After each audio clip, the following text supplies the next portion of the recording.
Hey guys! So I'm so excited because I'm ending my month-long series with Latina today. And I had so much fun, by the way, doing this. I really enjoyed myself each and every week. So today we're going out with a bang. I'm so excited because I've been dying to speak to this person for a long time now, since we started the series. He's a New York Times bestselling author. He is a journalist and he's a professor. He does many lectures and classes at different universities and colleges. And we're going to be talking about what it means to be Latino, Latina, Latinx. We're going to discuss these terms. We're going to talk about ethnicity. We're going to talk about race. And we're going to talk about, what it means to be like Latino in America, because I think we have such a difficult time labeling our experiences, identifying our experiences. So I feel like this conversation is going to be like really helpful. So let's see here if I can. Yeah, here he is.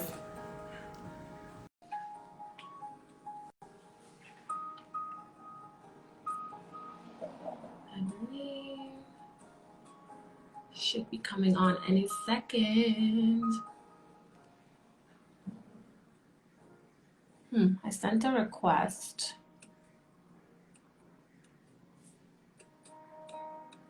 Okay, hold on.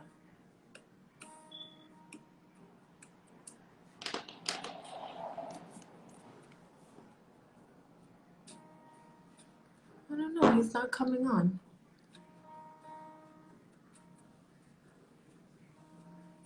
Send request.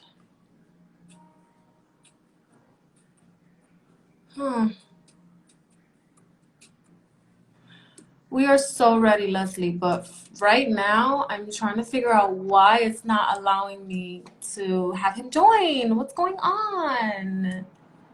It says Tobar Hector is unable to join. Okay, no worries. We're gonna figure this out. We're gonna have Camilla reach out to him and see what's going on if he's having any like technical difficulties. But yes, guys, I'm really excited about this because I've honestly struggled for a long time, like identifying myself in this country. I'm not from here, and my ancestors do not have roots here. Like, I am not indigenous of the United States of America. I'm not Native American, so I've, since I came over to this country with my mom, being from the Dominican Republic, I always had a hard time labeling what I am. Am I Latina? Am I Hispanic? What am I? And then up until recently, I've been using the term Afro-Latina to describe myself because I have roots. My ancestors are from West Africa. And I'm also indigenous of the Dominican Republic, the Taino people of the Dominican Republic, and I also have European. So I want to ask Hector, like, if we can, I guess, find a proper definition for those people who are of mixed race, right? So let me see. He's back on there. Hey, there I am. Hey, there you are. Hi, Hector. Hello. How are you? Fine, thanks. Sorry about that. I was watching you speak about me, and thank you for the introduction. And I was desperately trying to get joined to the conversation, and now here I am. Yes, here you are. We did it. No worries. So I am so excited. I've been telling Camilla, like, since the beginning of doing this series, I'm like, I want to talk to a professor. I want to clear some things up. Like, I want to know, we need to clear the air about, I guess, what it means to be Latino. What does that word even mean, right? And I was reading your article on Harper's, right? And you touched on some political things, which I'm like, do we go there today? I don't know. Mm. But right now, like, I want to talk about just being Latino, Yeah. right? And so I just kind of wanted to start off by saying how you started off the article by saying, and that really that really like resonated with me, that when you were growing up, you didn't use the term Latino to describe yourself.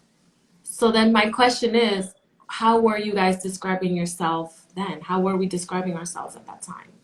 Well, you described yourself by your nationality. So I was Guatemalteco, you know, and I grew up with a lot of people who call themselves Mexican or Chicano. And, Latino is a creation basically of about the time that I went to college in the 1980s. Mm-hmm. Latino is a creation of the 1980s, and it's an expression of an alliance. It's a term that was created, or was actually created in the 19th century, but it was taken up again in the 1980s Mm-hmm. to express this union between people of different nationalities, the idea that we all had some common struggle. So if you remember your history in the 1970s, there were these great, organizations like the Young Lords, in Chicago and New York, who were kind of like the Black Panthers, but for Puerto Ricans, Oh right? yes, I remember. Yes, yeah, the Young Lords, and also the Brown Berets, who were kind of like the Black Panthers, but for Mexicans, right? And there was all kinds of organizing going on in the Puerto Rican and Mexican communities, especially. And there was this realization, hey, we have something in common. And so also at the same time, the census started to kind of, wanted to, count us together because they saw that these brown people who aren't black or white, but who are like of Hispanic descent, have something in common and have a set of complaints that are different from those of white people or different from those of black people. And so they created this category in the census called Hispanic. And to a lot of people, that sounded kind of like an English term that was being imposed on us. And so Yeah, then the what does term, Hispanic mean it exactly? Like means that by yeah. the dictionary.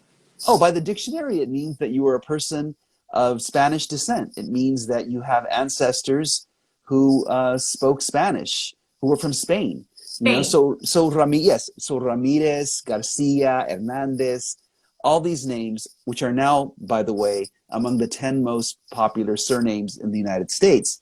Those names have their art from Spain. My name, Tobar, is the name of a village in the district of Burgos in northern Spain. So that's where the term Hispanic and Latino got started in the 1980s, really. Okay. And yeah, because like I remember like growing up when they would ask, but also they would ask like race, what is your race? Oh, And for me, I'm like, what, what am I? Like exactly. I just Yeah. felt like so out of place, and I know so many of us felt like that because we're of mixed race, especially like I am from Dominican Republic, and Oh my now God. the term, we're a melting pot over there. We have European Taino, which are the indigenous Mhm. people of Dominican Republic, and we have African ancestry because obviously we were the first stop on like the Americas, right? Like when they were bringing the enslaved people over. So I say all that to say I now use Afro Latina to describe myself, but I'm like, I don't know. It's just like, is it real? Is it a real name? Is it a real definition? Well, the That thing makes is sense. that all ethnic and racial terms are basically made up. They're fairy tales. White is a fairy tale. Okay. Right, Uh, right. Black was created by white people to describe people Yeah. of African descent, right? And Latino is also, and even Latinx are fairy tales. So Latino is this idea that was created in the 19th century from Latin America Hmm. that people, for example, in Mexico, have more in common with the French and the Italians than they do with the English and the Anglo Americans in the North, right? And the French really helped spread this term because they invaded Mexico in the 19th century.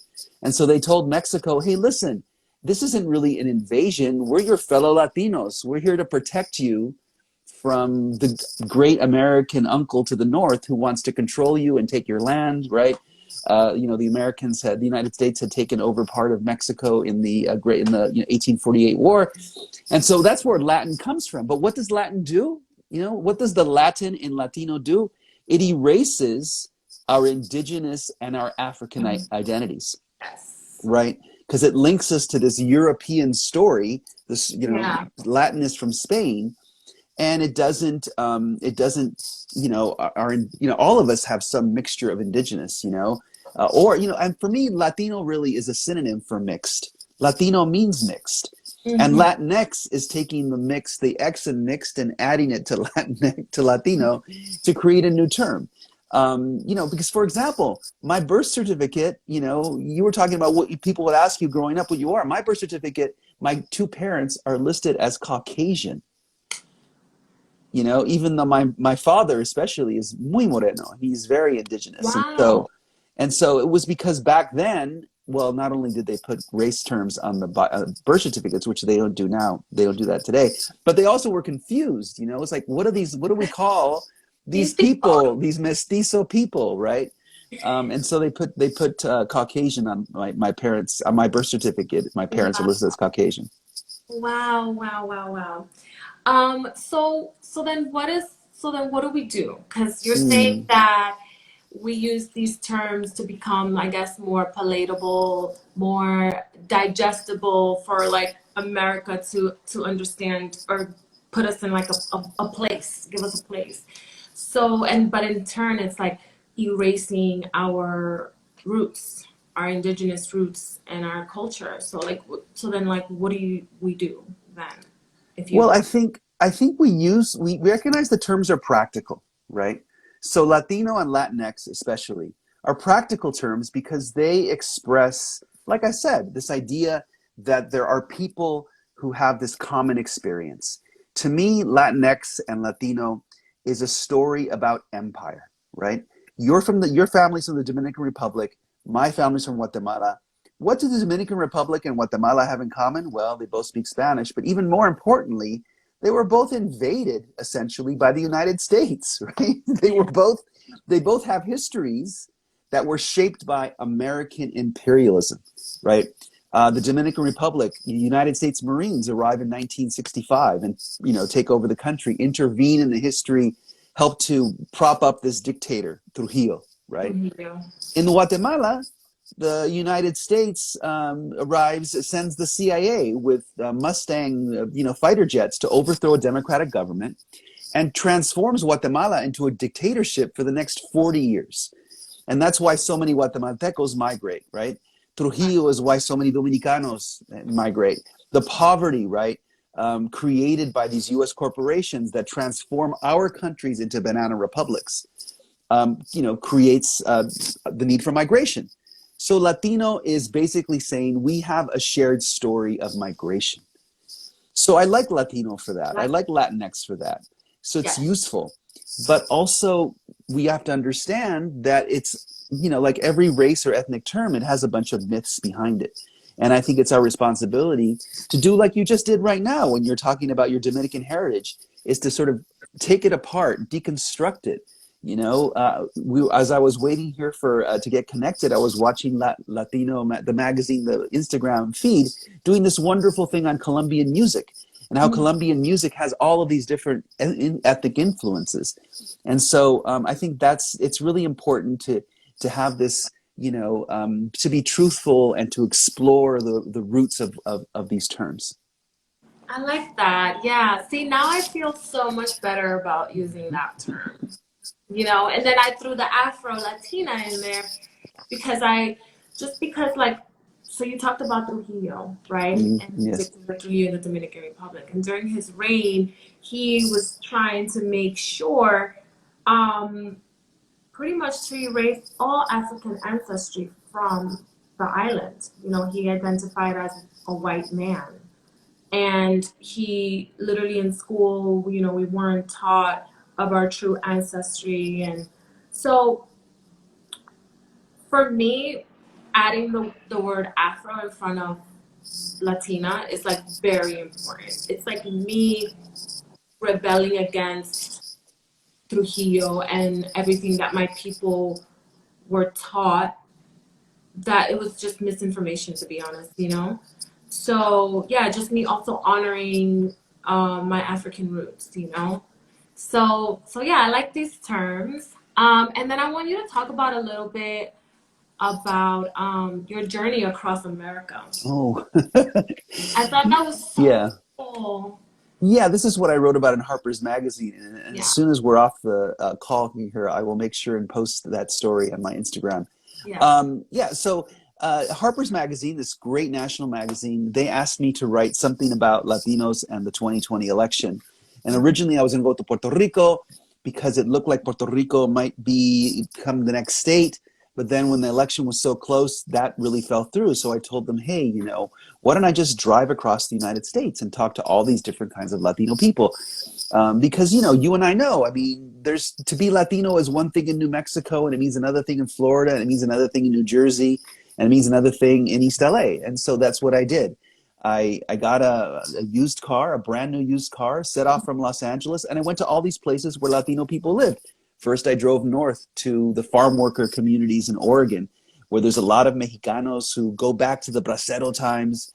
I went to Idaho, where there's potato fields and hop fields for making beer, and I found a Latino guy, Mexican immigrant, who's not a citizen, but who said if I could have voted, I would have voted for Trump. Because he lives in a very conservative neighborhood. He lives surrounded by Republicans.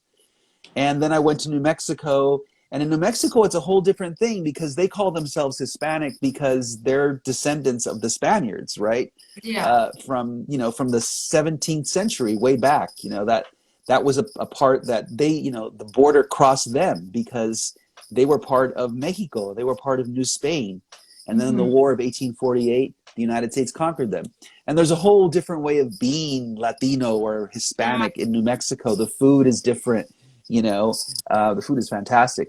And then I went to El Paso, where there's a whole kind of border town thing going. And if you ever go to a border town, one of those U.S.-Mexico border towns, they speak Spanglish. Es un poco de esto, de español, and then we go to English, and órale, ¿cómo estás? Or et cetera, et cetera. People are just sort of mixing the languages up. Yeah. So Spanglish is the official language, like I think of El Paso. Spanglish? And then I went, yeah, Spanglish. It's an official language. Well, I'm just kidding, Oh. But that's like, Oh, I'm like, but there are actually towns in southern Texas where Spanish is an official language, where all the business conducted by the city is conducted in both English and Spanish. And then I drove to South Texas, to the border with to the Rio Grande Valley, and I talked to another Trump supporter, a crazy lady who told me, I don't even go to Mexico anymore. The only good thing about it is the avocados. And she lives 200 yards, like 4 blocks from Mexico, But she'd watched so much Fox News. She had watched so much Fox News that she, her vision of the country of her ancestors had been completely twisted, Yeah. Yeah. And eventually I found myself to South Florida, Miami. I went to Little Havana. I want to talk about that. Yeah, and what's that? I said I want to talk about that. I'm glad you let's stop here Yes. at Little Havana, because I find it so interesting how many Cubans voted for Trump, right? Especially coming from a country of dictatorship. I'm interested in their views. Yeah. Is Well, it because that's all they know, or? Well, because the dictatorship in Cuba is a communist dictatorship, right? It came to power as a result of a revolution against another dictator, Batista, and then Fidel Castro declares as a revolutionary government, but then he declares himself an ally of Russia, and he makes it into a communist state. He takes over all these properties of the rich. And so most of the exiles originally in Miami and South Florida were people who were the middle class or who were better off, and they had lost a lot of their wealth in the Cuban Revolution. So there's a very strong anti-communist sentiment still in South Florida. Although it was really interesting because I interviewed people who came later, like in the 1980s and 90s, and they said, look, we're against communism, but we don't really like capitalism all that much either. You know, because capitalism is means you have to work your ass off, right? You have to work Yeah. like crazy. Yeah. So that was really interesting to me. And also, I met people who said, I would say, estoy haciendo un artículo sobre gente latina, and they say, yo no soy ningún latino, yo soy cubano, you know? and so, and so, Isn't that interesting? Like yeah, you know, get offended by the term. right. Yeah, I mean, people get, you know, people. I was working with an assistant, and he sent an email to another person, in another Cuban person, and he used the term Latinx, and she was so incredibly offended. I mean, you would think that he called her some slur or something, because you know, Latinx is still used by a relatively small group, you know, part of the population. I think the surveys say like 5% or something. So, yeah, you know, Miami, Cuba is always a trip. People talk really fast. There's a whole Caribbean energy, which I know you're familiar with, you know, and it's always fun to go to South Florida. Yeah. And then you made your way up to Spanish Harlem, which I is did El I grew, Barrio. I grew up. So Oh, we my mom and I and my sisters, we migrated from Dominican Republic and we went up to New York City, Washington Heights, which I'm sure you're familiar with. yes, uh-huh. It's a lot of like Dominicans over there. And then in the Bronx, but you also stopped in Spanish Harlem and you spoke to a lot of Puerto Ricans and um, even when they were like voting for Obama, it was like they felt like he was one of them because of like the color of his skin and him being of mixed race and just having someone that looked like you in office, that was like very important to them. I read that in your article. Yeah, yeah. I think that there is a really powerful identification in the Puerto Rican and Dominican communities with African American struggle, right? Because your average Puerto Rican or Dominican family is going to have people, you know, the whole spectrum of colors. You know, there's going to be gente blanquita and there's going to be gente Mm-hmm. prieta. You know, there's going to be los caramelos. You know, in between. You know, I right, exactly. And so everybody, and also because people live close to African Americans, and because, yeah. as you know, El Barrio, Spanish Harlem, is a neighborhood that, you know, steeped in African American struggle. Also, at one time, a neighborhood that was very Jewish, has all of this sort of, you know, incredible ethnic mixing. And so there's a long tradition of community struggle there, and of Black people and Dominican and African American people and Dominicans and Puerto Ricans living together and learning about each other and appreciating each other, intermarrying with one another, et cetera, et cetera. Yeah, yeah. So how many of us are indigenous to America? Because the other day I was like having this debate with my friends, and I was like, this is not our land. Like, Right, we're not our ancestors. Well, I mean, not all of us. I mean, I know the indigenous people of the United States are Native American, the Native American right, people, correct? right. So I'm Yes. like, so this is America isn't our land. So it almost feels like like I feel like the race war in America, it was definitely between white and African American blacks, right? And so coming from Latin America and the Caribbean, coming into America, we kind of fell into like this like weird middle where it's like, but we're still minorities and we also are brown. So then we fell into the African American struggle as well. So I guess I was just saying, like, this isn't our land. Like, so how many of us are indigenous to America that are Well, like, I think that if you do a DNA study, I think you'd probably find that 90% of everyone in the United States has at least one Native American great great great great grandfather. You know, in my case, I probably have a great grandparent who was 100% indigenous, right? Who, you know, they won't tell me. They won't tell me. It's hidden. You know, there was this shame right before. But and also, as you of point, America? yeah, indigenous of Maya. You know, a Mayan indigenous person. My family. Yeah, and they're ashamed. They hide it, you know. And I think, in fact, if you interview people here in LA who are of Tonga descent, a lot of them will tell you, growing up, no one wanted to say that we were Tongva because we were shamed because our ancestors had been through so much oppression, you know, so much violence that they hid it to protect us, right?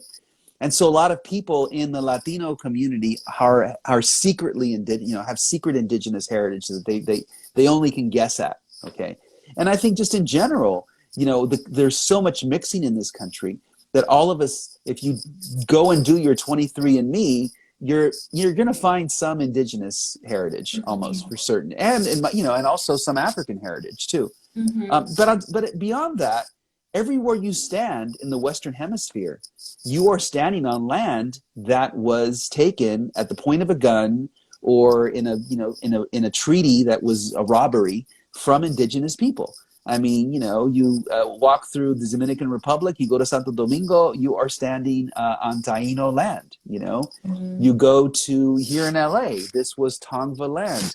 There are these old walnut trees, black walnuts, native. The Tongva used those you know, in their, you know, in their sustenance, you know, and so yeah, I mean, indigeneity is everywhere in the United States, and it's something that, you know, we're just not.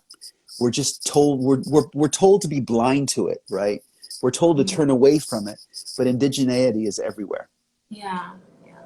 So let's close out and with something. Well, if you want to talk about anything else you got going on, like any other books, or let's close out with like a strong message, like for our Latino people. Like, yeah, go ahead. I'm gonna let you Oh finish. yeah, I think. Well, I know that in my case, and I sense it just from talking to you, that part of our strength is recognizing our heritage. And this being, of course, you know, Latinx Heritage Month, that those stories that we have, the story of the border crosser, the story of the migrant, you know, the story of the struggles of the great grandfather and our parents, you know, the struggles that we've been through, really, really make us strong. And they are one of the things that give us like a second sight, you know. I think that if you're a person of color, if you have ever been humiliated in some way, if you ever felt fear because of the color of your skin, what that does is it gives you a more powerful understanding, a deeper understanding of the way the world really works. You know things that a privileged white person does not know about how the world works. And so I think we should take strength from that. We should take strength from this vision that our heritage and our struggles have given us. That's beautiful. Thank you. Yeah, I totally agree. And yeah, let's keep using these terms to describe our experiences, you know, and give us a sense of belonging, right? Um, in America. Absolutely. Thank you so Absolutely. much for having me. Thank you. Thank It you was so much for wonderful to talk to you this way. likewise. Thank you. Have a great day. Bye. Bye bye.